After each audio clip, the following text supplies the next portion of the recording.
Hi everyone, আজকে আমরা class 12 semester 3 এর ABTA test paper test paper থেকে জিওগ্রাফি প্রথম সেটটি করব। তাহলে বের করি ABTA test paper geography. 1 minute. এই যে এখানে লক্ষ্য করো, ভূগোল বা জিওগ্রাফির যে প্রথম সেট আছে আমি দাগ দিচ্ছি এসসি 26। এই সেটটির উত্তর করব। দেখো আমি সম্পূর্ণ সেট জিওগ্রাফি যতগুলি আছে সেট সম্পূর্ণ সেটগুলির উত্তর অলরেডি হয়ে গেছে, করে নিয়েছি। তোমরা যারা দেখোনি ডেসক্রিপশনে লিঙ্ক দেওয়া আছে, দেখে নিতে পারো। তাহলে এসসি 26 বের করি। এই যে বেরিয়ে গেছে এসসি 26। দেখো এসসি 26 সম্পূর্ণ সেটটি উত্তর আমরা পরপর করব। তোমরা তোমাদের টেস্ট পেপার বই নিয়ে বসে পড়ো, ভিডিওটি সম্পূর্ণ দেখে সব প্রশ্নের উত্তর নিজেদের বইতে দাগিয়ে নাও। আর এরকম ভিডিও পেতে চাইলে চ্যানেলকে সাবস্ক্রাইব করতে ভুলো না। তাহলে আমরা স্টার্ট করব এবার। Class 12 ABTA test paper semester 3 26 পেজের সেট জিওগ্রাফি। তাহলে প্রথম কই স্তম্ভ এবং ক্ষয় স্তম্ভ। প্রথমটির উত্তর করবে তোমরা সবাই অপশন সি নাম্বার 2। কোন উপযুগে আটলান্টিক মহাসাগরে উৎপত্তি হয়? উত্তর হবে অপশন ডি জুরাসিক। তারপরে নাম্বার 3 ধীর প্রবাহী পুঞ্জ ক্ষয় প্রক্রিয়াটি হলো? উত্তর হবে অপশন বি মৃত্তিকা বিপর্ষণ। নাম্বার 4 ছোট থেকে বড় অনুসারে কাস্ট অঞ্চলের ভূপৃষ্ঠীয় গর্তগুলিকে সাজালে সঠিক ক্রম হয়? উত্তর হবে অপশন সি। নাম্বার 5 হিমশিরি ট্রেড অংশে হিমবাহ গলা জল জমে তৈরি হয়? উত্তর হবে অপশন সি। এবার নাম্বার 6 উত্তর করবে যে প্রদত্ত চিত্রে চিহ্নিত অংশে হিমবাহের ক্ষয় পদ্ধতি সঠিক বিন্যাসটি হল? উত্তর হবে অপশন বি। নাম্বার 7 উত্তর করবে অপশন ডি। নাম্বার 8 সীমান্ত কুয়াশা ঊর্ধ্বগামী হয়ে সৃষ্টি করে ড্যাশ ম্যাক?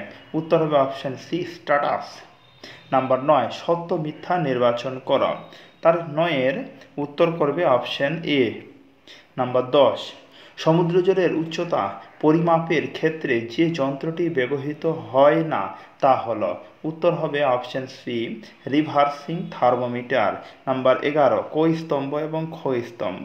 11 উত্তর করবে অপশন এ। এবার নাম্বার 12 চ্যালেঞ্জার উচ্চভূমি অবস্থিত ড্যাশ মহাসাগরে? উত্তর হবে অপশন বি আটলান্টিক মহাসাগরে। নাম্বার 13 ভারতের প্রথম ইকো সিটি কোনটি? উত্তর হবে অপশন ডি কুন্দ্রেমুখ কর্ণাটক।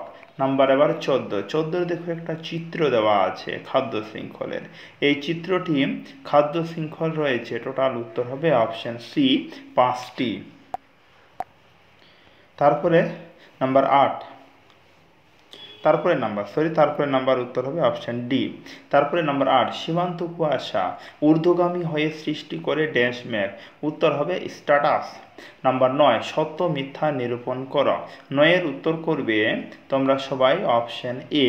নাম্বার 10 সমুদ্র জলের উচ্চতা পরিমাপের ক্ষেত্রে যে যন্ত্রটি ব্যবহৃত হয় না তা হলো? উত্তর হবে অপশন সি রিভার্সিং থার্মোমিটার। তারপরে কই স্তম্ভের সাথে ক্ষয় স্তম্ভ মিল করিয়ে সঠিক বিকল্পটি চিহ্নিত করো। তাহলে কই স্তম্ভ ক্ষয় স্তম্ভ 11 নম্বর। 11 উত্তর করবে অপশন এ। নাম্বার 12 চ্যালেঞ্জার উচ্চভূমি অবস্থিত ড্যাশ মহাসাগরে? উত্তর হবে অপশন বি আটলান্টিক মহাসাগরে। নাম্বার 13 ভারতের প্রথম ইকো সিটি কোনটি? উত্তর হবে অপশন ডি কুন্দ্রেমুখ কর্ণাটক। নাম্বার এবার 14 15 নম্বরের উত্তর করার আগে এখানে একটি লেখা আছে কিছু সংখ্যক সিনস টাইপের, এটার উপর ভিত্তি করে কিছু কোশ্চেন করেছে। তাহলে সর্বাধিক 15 নম্বর সর্বাধিক জীববৈচিত্র্য কোন অঞ্চলে দেখা যায়? উত্তর হবে অপশন সি ইকোটন অঞ্চল। নাম্বার 16 সবচেয়ে কম লিঙ্গানুপাত জনসংখ্যাযুক্ত দেশ হলো? উত্তর হবে অপশন বি কাতার। নাম্বার 17 নিচের কোনটি পরিব্রাজনের পুল ফ্যাক্টর হিসাবে চিহ্নিত হয় না? উত্তর হবে অপশন সি মহামারী। নাম্বার 18 জনবিস্ফোরণে ইঙ্গিত বহন করে? উত্তর হবে অপশন বি আদর্শ শঙ্কু আকৃতি পিরামিড। এবার নাম্বার 19 উত্তর করবে অপশন বি। তারপরে নাম্বার 20 জিওগ্রাফি অফ পপুলেশন গ্রন্থের রচনা কে করেন? উত্তর হবে option D Biju Garnier. Number 21, 21-এর উত্তর করবে অপশন সি। এবার নাম্বার 22 প্রশ্ন দেওয়া আছে ভারতের একটি প্রতিরক্ষা শহর হলো। উত্তর হবে অপশন এ বিশাখাপত্তনম। কি বললাম? 22-এর উত্তর অপশন এ বিশাখাপত্তনম। তারপরে নাম্বার 23 সত্য মিথ্যা দেওয়া আছে, সেক্ষেত্রে 23-এর উত্তর দাঁড়াবে অপশন ডি। তারপরে একটি অনুচ্ছেদ দেওয়া আছে, এটার উপর ভিত্তি করে কোশ্চিন করা হয়েছে। নাম্বার এবার কত? 24, হ্যামলেট বসতিগুলি সম্পর্কে যে বিষয়টি সঠিক নয়, সেটি উত্তর হবে অপশন ডি যোগাযোগ ব্যবস্থা উন্নত। তারপরে নাম্বার 25, একটি হ্যামলেট বসতির উদাহরণ হলো। উত্তর হবে অপশন ডি ঝাড়খণ্ডে। তারপরে নাম্বার 26, বর্তমানে ভারতের সর্বনিম্ন জনসংখ্যার বৃদ্ধি ঘটেছে। উত্তর হবে অপশন সি নাগাল্যান্ডে।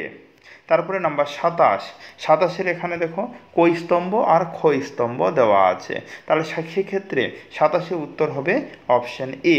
নাম্বার 28, তামিলনাড়ুর নেভল ড্যাশ কয়লা খনির জন্য বিখ্যাত। উত্তর হবে অপশন বি লিগনাইট। 28-এর উত্তর কি বললাম? লিগনাইট। নাম্বার 29, ভারতের শস্য সমন্বয় অঞ্চলের সংখ্যা হলো। উত্তর হবে অপশন সি 15টি। তারপরে নাম্বার 30-এর উত্তর করবে অপশন সি। নাম্বার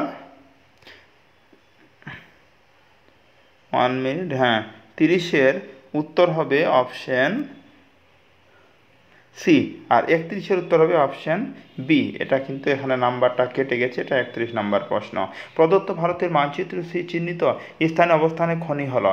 এটির উত্তর হবে অপশন বি। নাম্বার 32, নিচের বিবৃতিগুলি সঠিক বিকল্পটি নির্বাচন করো। তাহলে 33-এর উত্তর করবে অপশন সি নাম্বার 33। এটা 32 হলো, এটা 33। ভারতীয় অর্থনৈতিক উদারীকরণ নীতি গৃহীত হয়। উত্তর হবে অপশন ডি 1991 সালে।